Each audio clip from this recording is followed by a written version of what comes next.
Conectados no Enem. Oferecimento Uninasal. Nada vai parar você. Alô, galera de casa, boa tarde a você que está nos acompanhando através da telinha da TV Borborema, canal 9.1 e também através das nossas redes sociais. Estamos chegando a partir de agora com Conectados no Enem e vamos com contagem regressiva para a realização do Exame Nacional do Ensino Médio, que acontecerá nos dias 17 e 24 de janeiro para os mais de 5 milhões de inscritos que escolheram a prova impressa e nos dias 31 de janeiro e 7 de fevereiro para os 96 mil que farão a prova digital. E claro que o nosso programa vai te dar uma ajuda e tirar todas as dúvidas para que você possa fazer um bom exame e conquistar assim a tão sonhada vaga na universidade. Tá chegando, minha gente! Chega junto!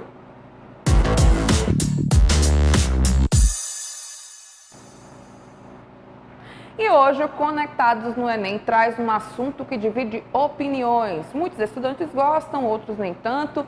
A prova de Ciências Humanas com 45 questões que englobam as 4 disciplinas, História, Geografia, Filosofia e Sociologia. E claro que a TV Borborema não vai te deixar sozinho nessa. E hoje, no nosso programa, a gente está recebendo aqui o professor Alisson Pereira. Seja bem-vindo, professor. Boa tarde. Vamos lá de Ciências Humanas hoje, né? Sim, é uma prova extremamente importante para o aluno que está aí preparando-se para o Enem, tá? A prova vai fazer diferença, vai contribuir demais, inclusive, com a produção textual. E é interessante a gente conversarmos sobre isso de maneira bem interessante hoje. É importante muita leitura, muita paciência, né? Porque são questões longas dessa prova de Ciências Humanas, né, professor? É interessante lembrar que, assim, a prova de Ciências Humanas é uma prova extremamente interdisciplinar, né? A gente vai pegar o primeiro dia do Enem, vai ter provas de linguagens, mais 45 questões, uma produção textual, mais as 45 questões de ciências humanas. Então é uma prova extremamente densa do ponto de vista da leitura. É interessante que o aluno esteja bem preparado, não somente do ponto de vista do conteúdo, da técnica, compreendendo a estrutura da prova do Enem, como também preparado fisicamente, porque eu vou dizer a você, viu, depois de 45 questões, aquele som da respiração se torna mais assim nítida e o cansaço fica cada vez maior. Então é bom estar bem preparado, né? Treinando muita leitura, treinando muita a questão da técnica também e da estrutura da prova do Enem. Treinar o psicológico também, né? Com certeza, para ter paciência. Todo o diferencial. Treinar em casa também faz uma diferença, né, professor? Sempre estar ali respondendo questões, simular como se estivesse fazendo a prova, sem deixar ninguém te interromper, esse tipo de coisa, né? Eu recomendo, assim, quando a gente vai pensar na preparação para a prova de Ciências Humanas, é interessante a gente pensar que a preparação ela se dá de maneira muito complexa. Em que sentido? Né? Quando eu digo complexa, não quer dizer que é complicada, mas é algo que, de certa forma, engloba uma totalidade de atividades, não somente de resolução de questões. Né? É óbvio que a resolução das questões faz toda a diferença na hora de fazer a prova do Enem, mas é interessante também fazer leituras, né? Estar conectado com os assuntos mais atuais, lembrando que a prova de Ciências Humanas é uma prova que também tem como grande eixo, né, a compreensão do mundo contemporâneo e a formação do mundo contemporâneo. Né? Isso não quer dizer que a prova de Ciências Humanas despreza ou não leva em consideração outros contextos históricos, filosóficos, antigos, mas sempre fazendo esse jogo atrelando-se à formação do mundo contemporâneo, refletindo sobre a democracia, refletindo sobre o sujeito ético, né, refletindo sobre questões de sustentabilidade e assim por diante. Né? Então é bom fazer as questões, treinar sempre as questões, mas também estar sempre atento à questão da leitura, à questão dos noticiários. Isso cria todo um repertório sociocultural que vai te fazer mais preparado para realizar a prova do Enem. Muito bem, então você que está em casa, presta bastante atenção, já deixa de lado aí o seu caderninho, sua caderneta, porque vai chegar aqui muita dica boa para que você possa se sair bem na prova de Ciências Humanas. E professor, vamos lá, eu queria saber o seguinte, quais seriam as exigências para que uma pessoa possa fazer aí uma boa prova de Ciências Humanas? A gente já começou falando sobre isso aqui, deu uma introduzida, mas eu soube que o senhor trouxe material, trouxe alguns slides para o pessoal de casa, sim. Então a sala de aula é sua, fique à vontade, vamos dar aquela aula para o pessoal de casa. Ok, vamos lá. É interessante a gente lembrar que a prova de Ciências Humanas do Enem, como eu acabei de dizer de forma anterior, é uma prova extremamente interdisciplinar. As disciplinas de Filosofia, Sociologia, História e geografia estão imbricadas de tal forma que, se você percebeu, né, se você treinou, passou esse ensino médio treinando questões no formato do Enem, você vai perceber que essas disciplinas elas dialogam entre si. É muito possível você encontrar questões de história que dialogam com geografia, questões de filosofia que dialogam, por exemplo, com a história, a geografia. Então é uma prova extremamente interdisciplinar, certo? É necessário a gente lembrar disso para que você entenda que a prova de ciências humanas é uma prova que tenta trazer para você uma discussão sobre eixos norteadores importantes. As 4 disciplinas das ciências humanas vão trabalhar basicamente em alguns eixos, discutindo sobre ética, sustentabilidade, cidadania, direitos humanos, questões ambientais. É interessante a gente lembrar isso na hora de falarmos sobre essas abordagens do Enem, tá? Outra coisa importante é pensar o seguinte: essa prova de ciências humanas é uma prova que não é necessariamente uma prova de conteúdo, mas uma prova de eixos temáticos, tá bom? Então, assim, aquela perguntinha que a gente geralmente faz, né, sobre o que cai no Enem, e às vezes a gente tem aquele vício de sair listando os conteúdos que mais caem, essa é uma pergunta que não se aplica diretamente à prova de ciências humanas do Enem. Isso não quer dizer que os conteúdos eles são desprezíveis, ou isso não significa dizer que os conteúdos eles não são importantes. Antes, esses conteúdos eles são âncoras para poder refletir sobre grandes eixos temáticos. É óbvio que não dá para a gente discutir, né, quais são os conteúdos de maneira concreta em relação à prova do Enem, porque a própria prova ela é produzida a partir de um banco de questões, né, extremamente numeroso, né, e existe basicamente uma seleção randômica dessas questões. Mas você pode, por exemplo, identificar tendências na prova de ciências humanas. Tá? Se eu fosse pensar, por exemplo, a partir das disciplinas, por exemplo, você vai pegar, por exemplo, uma disciplina de história que vai discutir as diversas formas do exercício da cidadania, né, tanto no Brasil quanto no mundo. Se você pegar, por exemplo, a prova de geografia, você vai encontrar questões que dialogam bastante com sustentabilidade, com agroindústria, com demografia, cartografia. Se você pegar, por exemplo, temas relacionados à sociologia, você vai encontrar temas relacionados a movimentos sociais, relações étnicas, a questão da democracia. Se você pegar, por exemplo, questões da filosofia, existem coisas assim muito interessantes relacionadas à teoria do conhecimento, né, ou à epistemologia, né, e pensar como a perspectiva sobre o conhecimento vai se modificando com o passar do tempo. Você vai encontrar, por exemplo, questões de filosofia relacionadas também à questão do sujeito ético, né, e de sua relação com a sociedade e com a democracia. Veja só, professor, muito bom, viu?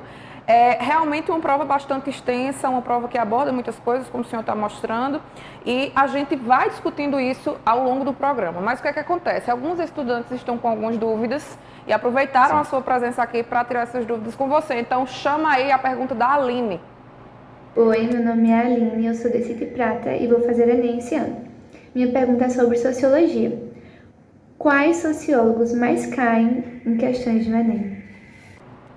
Lá vem, né, aquela pergunta, o que é que mais cai? Você acabou de dizer. Então, vamos lá, quais os sociólogos que mais estão presentes? Vamos lá. Né? Como a gente está falando de tendências, é interessante a gente lembrar que a prova de ciências humanas do Enem costuma trazer, basicamente como tendência maior, os pensadores mais clássicos da sociologia, tá? Eu poderia pensar o seguinte: Marx, Durkheim e Weber, que seria a tríade da sociologia clássica, não pode ficar de fora de nosso espectro de informação e de observação. Né? Pensar, por exemplo, como esses 3 pensadores refletem a relação entre indivíduo e sociedade, as relações de trabalho, a questão do mundo capitalista e as transformações que o capitalismo trouxe, né, para as relações sociais. Isso é um primeiro bloco. Se a gente fosse pensar, por exemplo, do ponto de vista da sociologia do Brasil, é interessante a gente demarcar, por exemplo, a formação da identidade cultural do Brasil e a formação étnica brasileira a partir de alguns pensadores como Florestan Fernandes, Darcy Ribeiro, Gilberto Freire, e por que não deixar de lado também alguns pensadores sociólogos da escola de Frankfurt, Max Horkheimer, Theodor Adorno e outros mais contemporâneos como Habermas, que vai discutir basicamente a ideia de razão comunicativa, que é algo tão fundamental para a democracia contemporânea. Zygmunt Bauman, que vai falar sobre a questão da modernidade líquida e da fluidez das relações humanas no contexto da chamada pós-modernidade, coisa que ele não costumou usar esse termo, mas só para a gente entender, nessa nova modernidade, chama de modernidade líquida. Então, ficam essas dicas desses autores, que seriam âncoras. É óbvio que o Enem trabalha com outros autores que às vezes surpreendem, né? Que às vezes são autores que a gente não tem muita intimidade na leitura, mas estes autores que eu acabei de citar seriam como âncoras para pensarmos a prova de Ciências Humanas do Enem. Show de bola! A gente tem também a dúvida da aluna Amanda. E aí, Amanda, qual é a sua dúvida? Eu sou a Amanda Moura e a minha dúvida na área de humanas ela é um pouco mais específica. Ela é voltada tanto para a sociologia quanto para a filosofia. Eu gostaria de saber como a prova do Enem cobra de nós vestibulandos, sociólogos e filósofos, se ela cobra esses pensadores mais da antiguidade ou se ela cobra esses pensadores mais da modernidade. Eu também gostaria de saber características das questões, como elas aparecem na prova do Enem. É isso, um abraço. Casa um pouco com a pergunta da aluna anterior, né, professor? Isso. Como eu já falei de sociologia, né, então vamos migrar para a filosofia e pensar, por exemplo, alguns autores que são importantes. A pergunta da nossa estudante, né, de certa forma, trouxe a ideia de se são filósofos mais atuais ou filósofos mais antigos. Como eu disse, é relativo. Se a gente for pegar pelas tendências, né, dos últimos anos da prova de Ciências Humanas, você vai encontrar tanto filósofos antigos quanto filósofos contemporâneos. Aí eu poderia, por exemplo, dar aquele repertório básico como eu dei na parte de sociologia. Você poderia, por exemplo, pensar a tríade da filosofia clássica, né? Sócrates, Aristóteles e Platão, que vai discutir acerca de uma filosofia mais ética, pautada para a ética, para a política, para o conhecimento, né? Em relação aos filósofos anteriores, os pré-socráticos. A gente poderia pensar, por exemplo, um outro eixo de discussão filosófica, que seria um eixo de discussão da filosofia política, e aí eu estou pensando agora a filosofia política moderna. Você tem Maquiavel, Thomas Hobbes, você tem John Locke, né, que vai pensar a relação entre indivíduo e Estado, então é uma reflexão mais filosófica em relação à concepção do Estado, né? E eu poderia pensar também nos filósofos do século XIX. Então você tem Nietzsche, você vai encontrar, por exemplo, alguns filósofos do século XX, que seriam os existencialistas, né, Jean-Paul Sartre. Então esses seriam autores mais recorrentes. Lembrando, como eu disse, o repertório é muito vasto, né, e é muito assim eclético, né? Então assim, não é algo simplesmente atrelado a filósofos atuais ou filósofos antigos. Bom, ler o máximo possível, né? O máximo que conseguir, pelo menos os clássicos, os que mais caem, mas se tiverem outros ali que você tiver tempo de dar uma lida, conhecer sobre, não é demais, Até né? porque também vale salientar para você que está nos escutando que a prova das Ciências Humanas do Enem é uma prova conceitual. Geralmente a gente tem aquela preocupação, né, de ler todas as obras, né, de todos os autores que nos vêm pela frente, mas a ideia é refletirmos conceito. Então, por exemplo, conceito de cidadania, conceito de democracia, conceito de direitos humanos. Então, pensar como na perspectiva de vários autores, esses conceitos vão sendo construídos e aí você consegue dar conta desse grande arcabouço. Pois então, a discussão está muito boa, estamos tirando as dúvidas dos alunos, dos estudantes que vão prestar o Enem sobre ciências humanas com o professor Alisson. A gente vai para um rápido intervalo, tomar uma aguinha e volta já já, não saia daí. Conectados no Enem. Oferecimento Uninasal. Nada vai parar você. Conectados no Enem. Oferecimento Uninasal. Nada vai parar você.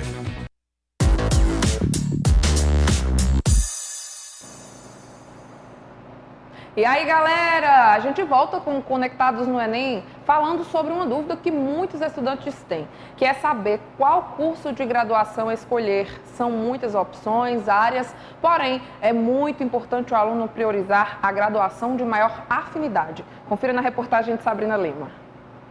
Davi está no 3º ano do ensino médio e, assim como a maioria dos mais de 5.780.000 inscritos do Enem, vem seguindo uma rotina de estudos para fazer as provas. Mas para esse estudante, ainda existe uma questão que está sem resposta: a escolha do curso de graduação que ele quer fazer. É uma decisão extremamente complicada. Muita dúvida a gente fica. Você está em dúvida entre 2 cursos? Sim, entre Física e Letras Português. A escolha do curso que vai definir a sua vida profissional realmente é uma das dúvidas mais difíceis de ser resolvida. Mas alguns especialistas dão algumas dicas que podem ajudar na escolha certa. Essa é uma decisão muito importante que vale para a vida inteira e que a gente precisa fazer ela com consciência. Primeiro passo é pensar em si quais são seus grandes talentos. É preciso fazer um levantamento de quais são as suas grandes habilidades, suas grandes competências. Então, você primeiro faz um levantamento pessoal, você para pensar. Depois que fizer esse momento de interiorização, você conversa com pessoas que estão ao seu redor. Pergunte: o que é que você acha que eu tenho mais talento? O que é que você acha que eu tenho mais habilidades? Escute feedbacks, se permita isso.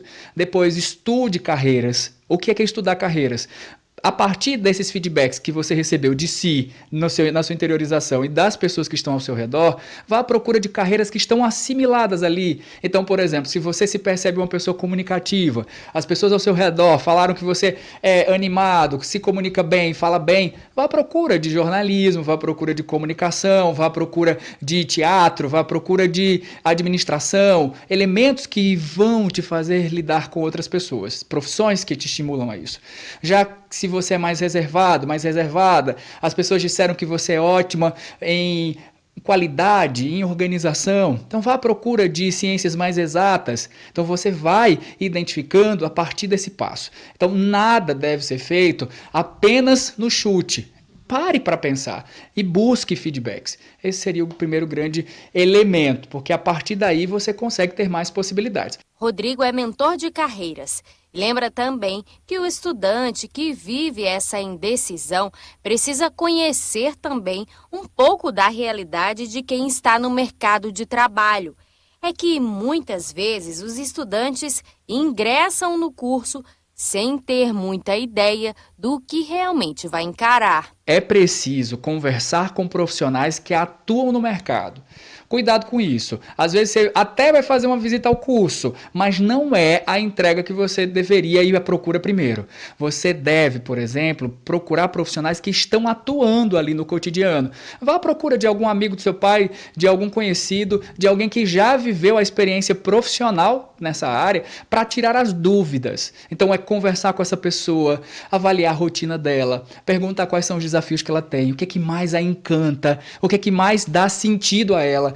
Porque é muito importante que você se lembre que na sua carreira profissional, o que importa é a missão que você cumpre.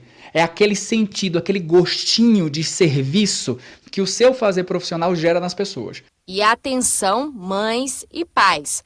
A pressão pela escolha profissional pode prejudicar e muito o estudante. Esse é um perigo grande mesmo, porque o que acontece? A gente precisa entender que o processo de decisão profissional é uma decisão pessoal. Então é você que vive esse processo. Por quê? Porque você tem características comportamentais diferentes dos seus pais. Você tem sonhos diferentes dos seus pais, dos seus colegas.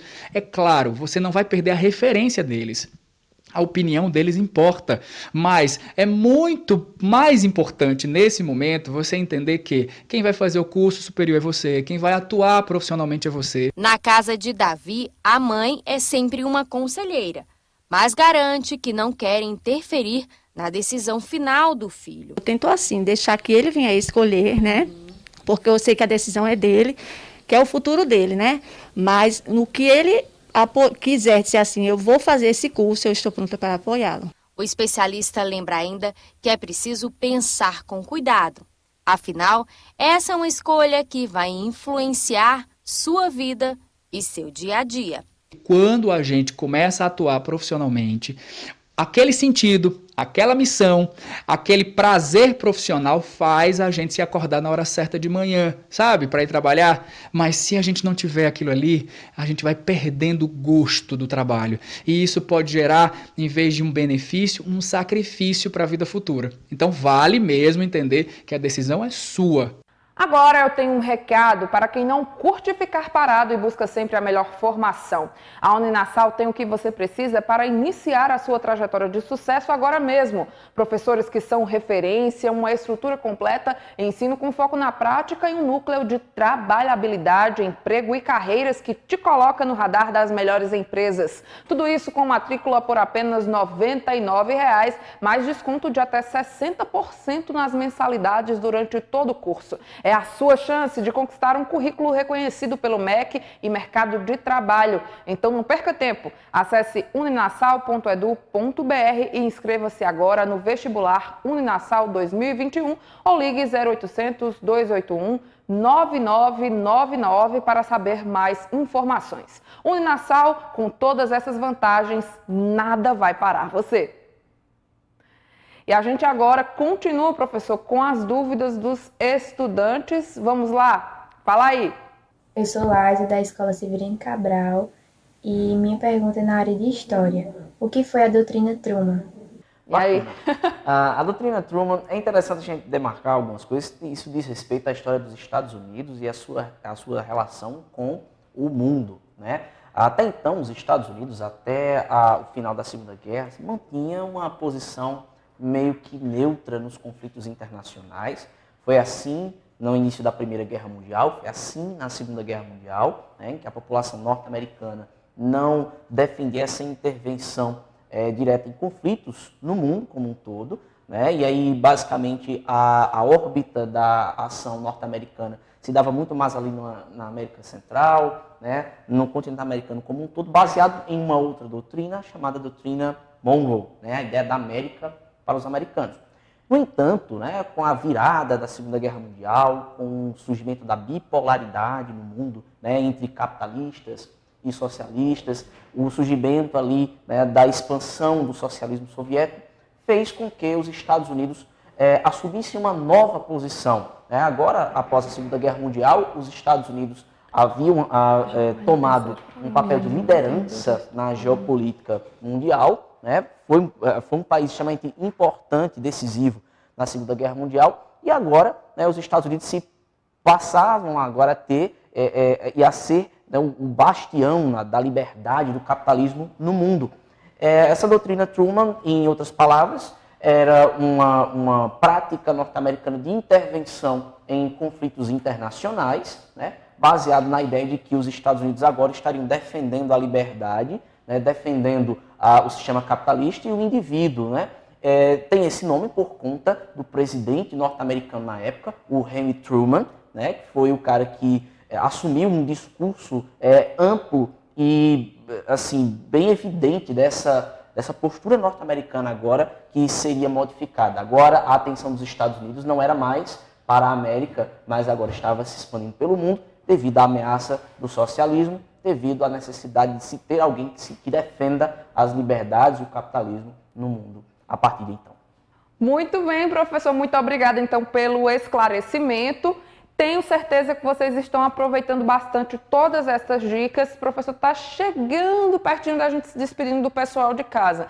Mas quem está nos acompanhando agora pela TV, pelo canal 9.1, quais são os recados que o senhor deixaria aí para essas pessoas que estão na contagem regressiva esperando a prova do Enem chegar? Bom, as últimas dicas que eu dou nesse momento aqui, né, para a gente poder discutir um pouco mais depois, primeiramente foco, né, tranquilidade, uma prova de leitura. Então você precisa estar psicologicamente preparado para ler os textos, as informações, os gráficos, os mapas, além de se concentrar para a proposta de redação, né, porque você vai ter que produzir um texto dissertativo argumentativo. Então, assim, primeiramente, concentração, calma, tá? Porque com nervosismo, a gente não consegue resolver as questões, tá? Atentem para os eixos norteadores da prova de ciências humanas, como eu falei. Olha, questões relacionadas à ética, à cidadania, a direitos humanos, sustentabilidade, né? Então, assim, é bom fazer uma análise sobre isso, se preparar direitinho, fazer as leituras que devem ser feitas. E outra, o que foi feito já foi feito. Cuidado para não correr atrás do prejuízo de véspera, porque sempre tem um outro que vai tentar ler muita coisa na véspera, que vai tentar, não, descansa, porque o que foi feito já foi feito e tenha certeza, vá confiante, porque você está preparado para fazer a prova do Enem, sim. Que mensagem legal, né? Espero que você fique confiante depois aí do recado do professor Alisson. Nós estamos chegando próximo do fim da nossa aula, do nosso Conectados no Enem, aqui pela TV, pelo canal 9.1. Mas eu tenho uma boa notícia. A aula, a discussão continua também na internet e por isso eu te convido a acessar esse endereço que está aparecendo aqui no vídeo, continuar nos acompanhando e próximo sábado, 13h, a gente está de volta aqui na TV Borborema com mais Conectados no Enem. Para você que está em casa, esteja confiante, dê o seu melhor, bons estudos, mas se puder nos acompanhar, vamos lá para a internet, beleza? Tchau!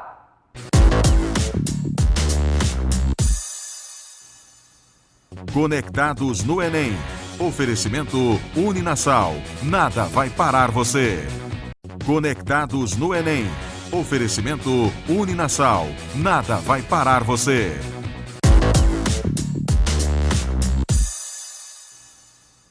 Fala galera, nossa aula agora continua aqui na internet e vamos trazer muito mais dicas para você que vai prestar a prova do Exame Nacional do Ensino Médio. E olha, o ano de 2020 sofreu diversas mudanças em comparação aos anos anteriores. E isso mudou a forma de estudar para o Enem com as aulas remotas. A preparação individual foi de grande importância e o professor Antônio Gutenberg destacou a importância dessa preparação para os estudantes que irão fazer a prova. Confere aí. Estamos às vésperas do Enem 2020, num ano totalmente atípico que mudou o nosso ritmo de estudo aqui na Paraíba e também em todo o Brasil. Num ano em que as aulas tiveram que se tornar remotas, que as aulas tiveram que ganhar um novo formato, o Enem também teve que se readaptar. E aí, com essa nova data, entrando agora para 2021, os nossos estudantes têm que ter uma atenção especial para essas mudanças. Muitos dos nossos alunos, principalmente da rede pública, não estavam com condições nem sequer de ter aulas remotas. Então, essa preparação individual, essa preparação que estava sendo feita em casa, através de plataformas digitais, através de livros, através de mídias diversas, foi de extrema importância para a preparação desses alunos. E quando nós falamos diretamente nessa preparação e nessa preparação ligada às provas, por exemplo, de ciências humanas, a gente sempre recomenda uma série de questões que, independentemente do momento atípico, as provas de ciências humanas, elas sempre o que virão. Primeiro, a gente tem que pensar que é uma prova densa. Normalmente a prova de ciências humanas é uma prova longa, que requer um repertório sociocultural do aluno bastante vasto. Estar antenado para os acontecimentos. Veja só, muito parecido com algumas coisas que você já trouxe, né, professor? Sim. Vocês, de professores de ciências humanas, têm aí um pensamento parecido. Sintonia. Isso, inclusive, é reflexo na própria prova do Enem, porque, veja só, a prova de ciências humanas, como eu falei, e vou repetir daqui a pouco, é uma prova extremamente interdisciplinar. Então, assim, as disciplinas das ciências humanas dialogam muito rapidamente, muito facilmente, muito mais facilmente, por exemplo, em relação às disciplinas da área de ciências da natureza, né? Quem vai fazer a prova de ciências da natureza, por exemplo, distingue muito claramente as questões, se são de física, se são de química, se são de biologia, né? E a interdisciplinaridade ainda na área de ciências da natureza é um grande desafio. Coisa essa que é uma grande vantagem na área de ciências humanas, essa interdisciplinaridade, né? Mas uma coisa que eu queria destacar em relação à fala do professor Gutenberg é justamente essa necessidade, né, de atentar melhor para a preparação para o Enem. Por que eu digo isso? por conta justamente desse período que nós estamos vivendo, de educação remota, né? Em que a concentração é muito mais fácil de ir embora, né? Porque a gente não tem ali o professor presencial chamando sua atenção, você não tem um convívio ali com seus colegas, que de certa forma é um certo estímulo, né? Então, assim, você vai ter que estar diante de uma tela, você vai ter que ter aquela corresponsabilidade pelo seu próprio esforço, seu próprio sucesso na sua preparação para a prova do Enem. Então, é extremamente importante, né, nesse período aqui, né, de educação remota, se preparar com mais atenção, né, porque a chance de se distrair é muito grande, né, então é bom ter foco, né, então a gente só tem foco quando a gente percebe quais são os nossos projetos de vida, nós somos movidos por eles, né. Uhum.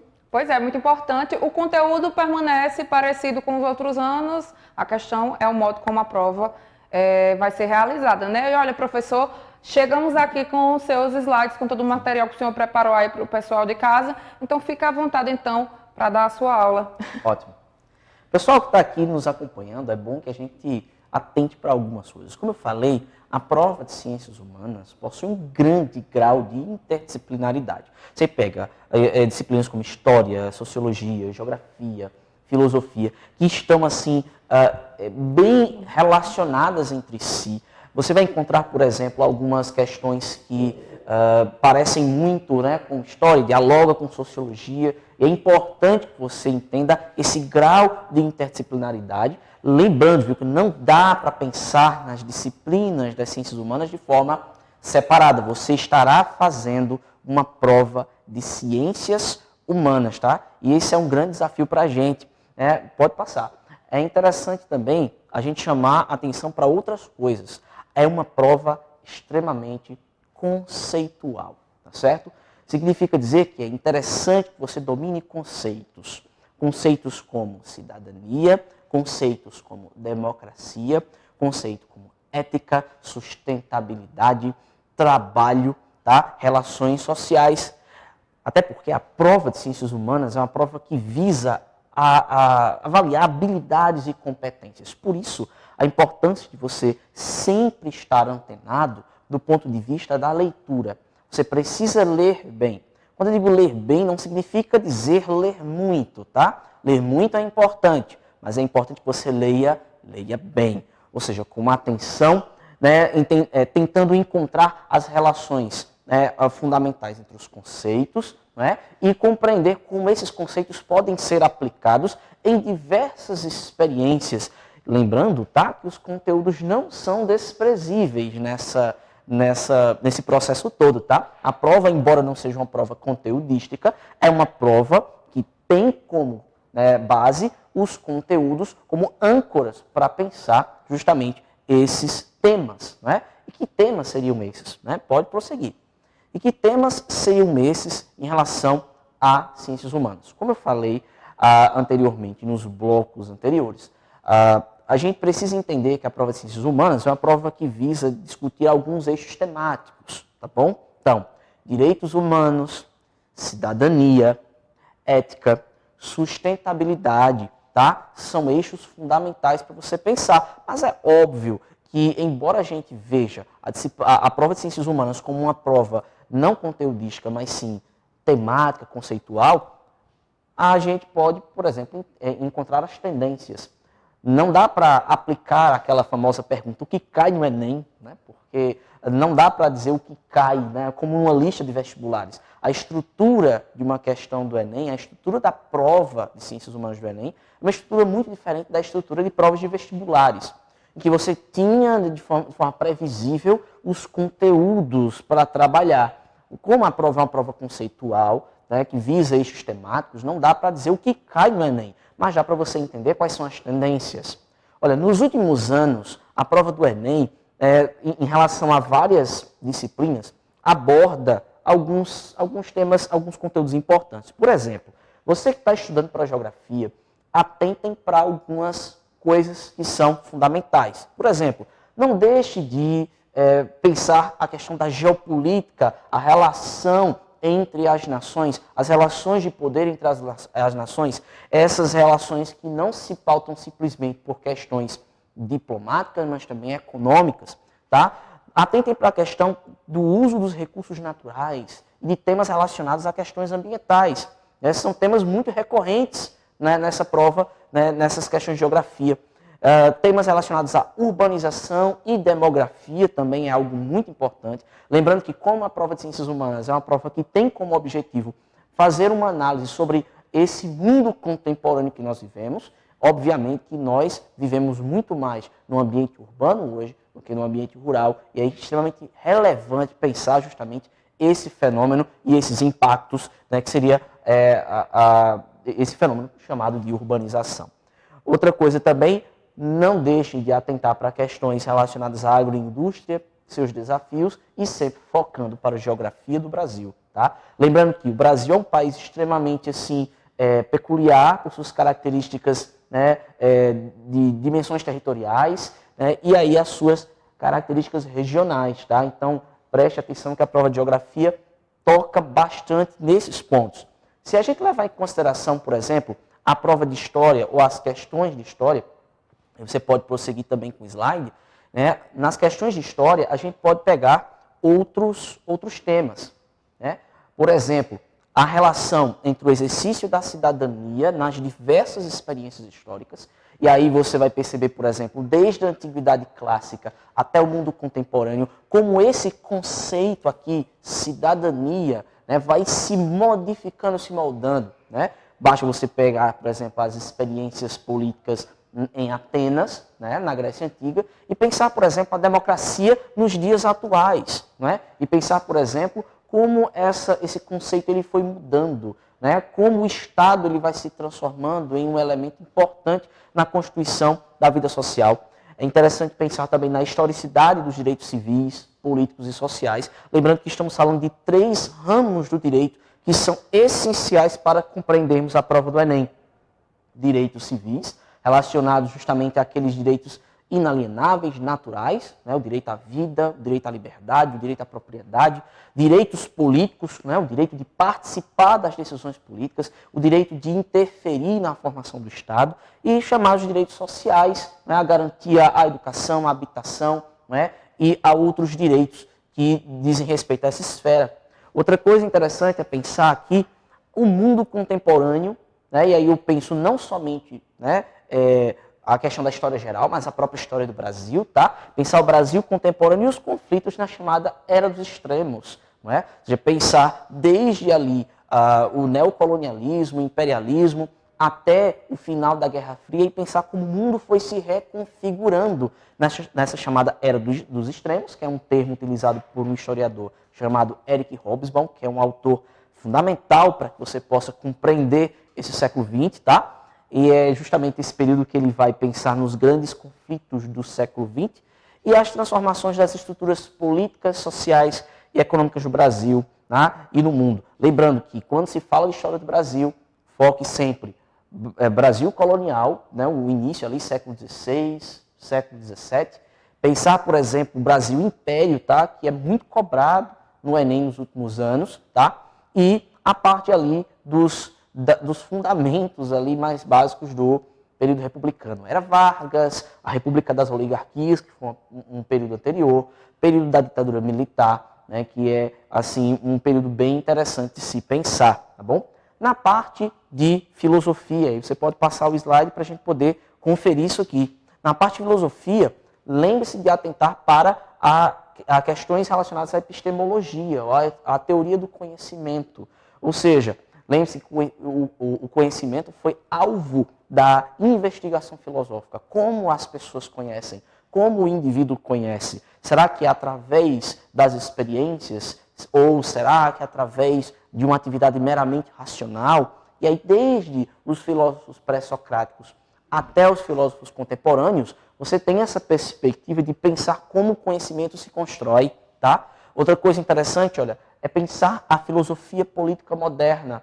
E aí a formação e essa relação com a formação do Estado Nacional. Você lembra autores como Maquiavel, autores como Thomas Hobbes, John Locke, Rousseau, são autores essenciais, cada um falando a partir de um lugar específico, de um lugar teórico específico, de uma análise específica sobre o Estado. Outra coisa, pensando aqui a questão de ética e moral, tá certo? Então, olha, pense, por exemplo, nos filósofos existencialistas, né, nos pensadores contemporâneos como Bauman, que vai refletir sobre o lugar do indivíduo nessa chamada modernidade líquida, tá? É muito importante pensar isso. E também reflexões sobre a democracia contemporânea, tá? E aí eu posso pensar tanto aqui filosofia quanto sociologia, né, um teórico chamado Jürgen Habermas, tá? Que vai falar justamente sobre essa ideia de razão comunicativa, né? Ou seja, a democracia só se faz mediante o diálogo racional entre posições diferentes, tá bom? É assim que se constrói a democracia a partir de uma perspectiva de Habermas. Para fechar, a parte de sociologia, tá certo? E aí você pode passar o slide para a gente pensar nisso também. Temos alguns eixos aqui, tá? Relações étnicas, diversidade cultural, movimentos sociais, mídia, indústria cultural, identidade cultural brasileira. Veja que a prova de sociologia dialoga muito com o quê? Com conceitos como identidade, como diversidade, tá? Trabalha eixos relacionados à cultura. É interessante que a gente domine bem esses conceitos para podermos aplicar bem, né, na leitura das questões da prova de ciências humanas. Para fechar, eu queria que você passasse o slide para a gente ver também uma coisa. Como é que o Enem vai se apresentar ao estudante? Como é que a questão vai se apresentar? E eu queria chamar a atenção que um item do Enem, que a gente vai chamar questão aqui no Enem, de item, né? O item ele vai se apresentar a partir de 3 elementos. O primeiro elemento, que seria uma fonte, tá? Pode ser um texto, pode ser um gráfico, pode ser uma imagem, né? Pode ser uma informação inicial, tá? O que vai dar a motivação inicial do problema, vai te apresentar um problema. O segundo elemento seria o enunciado da questão, tá? E o seu comando, o comando da questão. Ou seja, baseado na fonte, baseado na leitura e no problema apresentado pela fonte, você vai ter basicamente o quê? O comando da questão. O que é que a questão quer que você faça diante desse problema, tá? Aqui você vai ter um terceiro elemento que vai ser o gabarito e os distratores. É bom a gente pensar nisso. Por quê? Porque eu tenho algumas dicas para você. Tá? Porque geralmente quando eu coloco gabarito e distrator, eu digo assim, tem uma alternativa correta e tem 4 alternativas que podem não estar erradas, mas não estão contextualizadas. Por isso a ideia de distrator, porque vem a ideia de distrair. Né? São elementos que visam tirar tua atenção daquilo que de fato é o gabarito. Tá certo? Então, as dicas, leia atentamente as informações da fonte, tá? Inclusive as referências, aquelas letrinhas que às vezes a gente não dá atenção. Às vezes tem o nome de um autor que você conhece, aí você lembra um conceito e vai te ajudar. Observe o que é que o comando te pede para que você não possa se desviar na sua atenção. E outra, os distratores nem sempre são afirmativas falsas. Então, cuidado. O gabarito é sempre aquela afirmativa que está atrelada ao texto, à informação e ao comando da questão.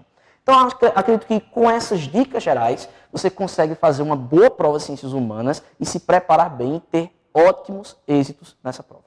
Eu também acredito, professor. Acredito que o pessoal de casa, até eu mesma que estou aqui, não vou prestar nesse ano, não vou fazer a prova, mas com certeza aprendi bastante aqui com todas as suas dicas. E temos mais estudantes que estão com dúvidas. Dessa vez é a Yasmin. Fala aí, Yasmin. Oi, meu nome é Yasmin Marques, curso 3º ano do ensino médio no Senado Humberto Lucena. Minha pergunta seria para o professor de História, se ele acha que a prova de História será tão escassa quanto a do ano passado por ter faltado contexto histórico. Bom, concorda, professor?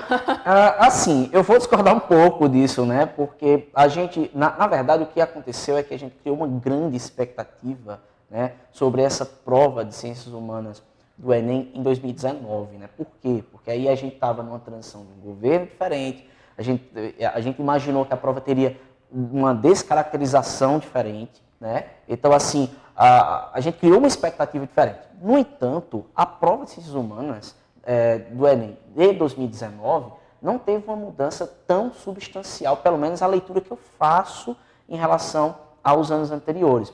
O que acontece é que não dá para fazer aquelas perguntas que geralmente a gente fazia quando fazíamos os vestibulares, né? Quais são os conteúdos que caem? Então, assim, ficou muito aquela coisa, poxa, em 2019 não caiu ditadura militar, Ou 2019 não caiu Segunda Guerra Mundial. Aí, então quer dizer que a prova mudou. Não necessariamente, porque na verdade a ênfase aqui é discutir eixos temáticos. Se a gente olhar direitinho a prova de Ciências Humanas, né, do ano passado e fizermos um levantamento dos eixos temáticos, os eixos temáticos estavam completamente assim abarcados e contemplados. Então, a gente se preparar para não termos essas surpresas em 2020, no caso 2021, né? Tá ok, então. E olha só, minha gente, a pandemia da Covid-19 ocasionou diversas mudanças no Exame Nacional do Ensino Médio e isso está muito claro. E o INEP precisou fazer também alterações para garantir que, mesmo devido ao aumento no número de casos, o Enem possa acontecer. Confira aí. Apesar do aumento do número de casos de Covid-19 em várias regiões do país, o Exame Nacional do Ensino Médio, Enem 2020, continua marcado para o início de 2021. As provas serão aplicadas nos dias 17 e 24 de janeiro para o Enem na modalidade impresso e na modalidade virtual, que é a grande novidade para este ano, as provas serão aplicadas nos dias 31 de janeiro e 7 de fevereiro. O presidente do INEP, Alexandre Lopes, confirmou a realização das provas nestas datas e reforçou que todos os cuidados estão sendo adotados para evitar a contaminação da Covid-19. O Enem está chegando. Está tudo pronto para que você possa realizar sua prova com tranquilidade. As provas já estão sendo despachadas, já estão sendo transportadas para o interior do país. Nós também investimos muito para garantir que você faça essa prova com tranquilidade e segurança. Não ser menos alunos em sala de aula, aumentando o espaçamento entre os participantes. Além disso, dessa vez, a identificação será feita do lado de fora da sala, para poder garantir também uma maior segurança. Mais investimentos em limpeza e higienização das áreas comuns e das salas de prova. Você vai poder levar seu lanche e sua água. Só que lembre-se, a máscara é obrigatória. Então, na hora de comer, você vai tirar, vai comer e depois bota a máscara de novo para não ser eliminado. Você pode levar mais de uma máscara, não tem problema. E você pode trocar de máscaras ao longo da prova para o seu maior conforto. Isso é permitido. Outra coisa, lembre-se, celulares, qualquer equipamento eletrônico que possa emitir um som, desligue. Porque se tocar, mesmo que esteja guardado no porta-objetos, você será eliminado. Então, fique atento às orientações no seu cartão de inscrição, de comprovação de inscrição. Tenha calma, estude nessa etapa final, se prepare. Tudo certo, né? Não adianta o pessoal esperar que não vai ter Enem por causa da pandemia, adiamento, nada. Acho que o INEP já está por dentro de como fazer para poder evitar essa contaminação, né? É porque, no caso, como é uma medida de política de Estado, né? Então, assim, a gente não tem nem como pensar em um cenário diferente, a não ser que aconteça uma catástrofe, né, enorme e impossibilite justamente a aplicação dessas provas, né? Mas como as autoridades estão garantindo aí a segurança, a biossegurança, então teremos o Enem. Agora é ficar em casa treinando com a máscara no rosto, né? Que eu acho que é uma coisa que muita gente tem que se habituar, né, professor? Fazer aí 4 horas de prova com o rosto ali protegido. Eu não sei se eu tinha mencionado, né, mas assim, a prova do Enem, como é uma prova com 90 questões por dia, né, fora uma produção textual no primeiro dia, requer de você também um preparo físico, né? Então, assim, durma bem, tá? E assim, treina de máscara, porque olha, vai chegar uma hora que você vai sentir a respiração mais ofegante, vai ficar, né, tendente a ficar nervoso, e não fica nervoso, pelo amor de Deus, porque senão você vai perder o foco, né? Então, você não pode, né, se desgastar fisicamente com isso. Então, assim, dorme antes, né? Deixa para fazer o rodízio de pizza assim depois, né? Deixa para curtir depois, porque senão pode dar algum imprevisto e você não vai fazer essa prova. Fica de olho, fica ligado. E Davi também tem uma dúvida, professor, então fala aí. Meu nome é Davi Regis, eu estudo no Severino Cabral, estou cursando o 3º ano médio do ensino médio, e eu queria fazer uma pergunta voltada para a história e filosofia. Qual a perspectiva filosófica a respeito da política? Porque hoje em dia nós temos uma compreensão de eleições e políticos e partidos, mas quando a gente volta para a Grécia Antiga, como é que se vê a política, né, de uma forma mais ampla, de uma forma mais geral? Seria muito bom tirar essa dúvida. Discussão importante não só para quem vai fazer Enem, né, professor? Exatamente. Eu acho. Isso é é algo importante entender o real sentido da política para muita gente aí. Faz parte, assim, da nossa formação geral enquanto cidadão, né? Até porque é interessante lembrar que a prova de Ciências Humanas do Enem, quando vai discutir política, né, tem o propósito de pensar que a política está para além da participação eleitoral, né? Se a gente pensar, por exemplo, a experiência da Grécia Antiga, especificamente em Atenas, né, os indivíduos, ou os considerados cidadãos na cidade de Atenas, decidiam diretamente os destinos da cidade de Atenas. Lembrando que a palavra política vem do termo polis, né, que é justamente o termo utilizado para as cidades gregas. Então, assim, a prova de Ciências Humanas, quando vai discutir a questão de política, ela vai para além da compreensão do que seria eleições. Então, quando nós lutamos por nossos direitos, quando nós nos engajamos, né, coletivamente, né, na afirmação de nossos direitos, enfim, nós estamos sim fazendo política, ou quando nós estamos nos engajando para tomar uma decisão que seja para o bem coletivo, também estamos fazendo política, né? Então estamos contribuindo para o bem comum, e é nesse sentido que a prova de Ciências Humanas do Enem aborda o tema política, né? Para além da questão partidária, para além das questões do Estado, para além das questões eleitorais. Muito bem, é importante, né? Eu acho que tem muito a ver com aquela coisa que o pessoal fala, política com P maiúsculo, tem a questão das políticas públicas, também é uma palavra que pode abarcar muito mais do que apenas a disputa eleitoral, né, professor? É um tema extremamente polissêmico, né? Então é um tema que tem vários sentidos e vai sedimentando várias representações e significados com o passar dos anos. Por isso a importância de se estudar os conceitos trabalhados pela prova de Ciências Humanas do Enem pela perspectiva histórica, porque todo conceito ele é historicizado, ou ele é histórico, ou seja, ele é dinâmico, né? Então é importante pensar assim. Importante para todo mundo que está aí acompanhando. E olha só, o número de pessoas que irá fazer a prova do Enem nesta edição será maior, comparado aos últimos 3 anos. Outro destaque é para as mulheres, que estão em maioria inscritas no exame. Confere aí. São quase 5,8 milhões de inscritos no Enem 2020, que acontece agora no início de 2021. É o maior número de inscritos em 3 anos. Em relação a 2019, o aumento é de 13,5%. A grande novidade do Enem este ano é o Enem Digital.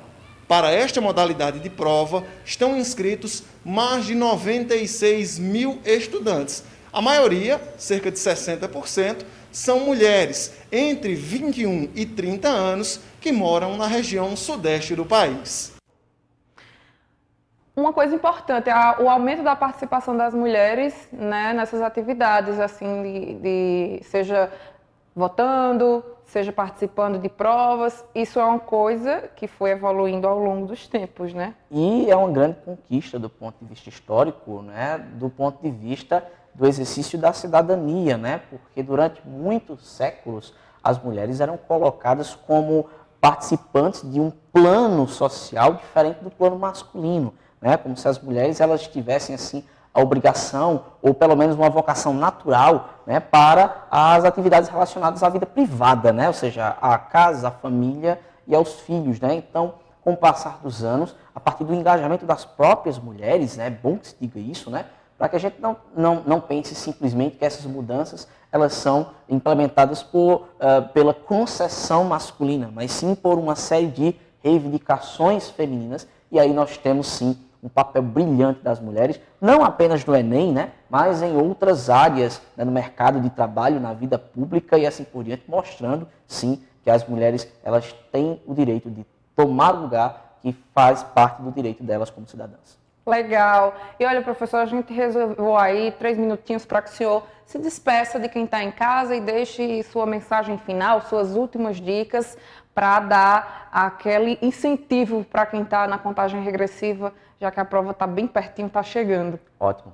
Para mim foi um prazer participar aqui, né, desse programa Conectados no Enem, né, dizendo a vocês, tá, que fiquem tranquilos, né, porque o que vocês fizeram, né, já foi assim suficiente. Nunca pensem que ficou faltando alguma coisa, né, que ficou faltando ler algo, né, porque se você é corresponsável, foi corresponsável, né, pelos seus estudos e fez o possível, né, para poder abarcar a maior parte daquilo que você achou necessário para estudar, então você está sim preparado. Então agora é foco, né, concentração na hora do exame, concentração na hora de resolver as questões, ter tranquilidade, paciência, descansar bem. Agora aproveitar as amizades, conversar com pessoas, conversar de coisas diferentes, porque, olha, do ponto de vista neurológico, viu, os neurotransmissores às vezes não transmitem as mensagens quando nós estamos nervosos, tá? Então, assim, só uma canjinha aqui de ciências da natureza no meio de ciências humanas, né?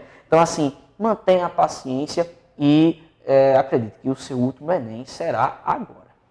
Eita, que legal! Olha, acredite no seu sonho. Está chegando muito perto de você conquistar a sua tão sonhada vaga na universidade, ingressar aí no ensino superior e começar uma nova caminhada na sua vida acadêmica e escolar. Tenho certeza que vocês adoraram aí esse bate-papo, esse debate com o professor Alisson, que trouxe dicas valiosíssimas para quem vai fazer a prova de Ciências Humanas do Enem. E eu tenho boa notícia, o nosso próximo programa agora traz dicas sobre Ciências da Natureza, que o senhor estava adivinhando, né? Já chegou aí dando uma dica sobre Ciências da Natureza. Nosso último programa vai trazer exatamente dicas para essa parte também muito importante da prova, principalmente quem vai prestar aí vestibular para a área de saúde, né, professor? Então, a gente se encontra no próximo sábado, 1h30 da tarde, na TV Borborema, às 1h30, viu? Anote direitinho.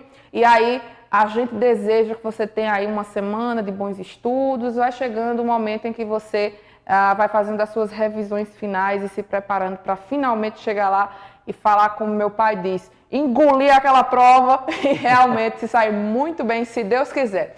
Bons estudos mais uma vez. Próximo sábado a gente se encontra. Tchau. Conectados no Enem. Oferecimento Uninasal. Nada vai parar você.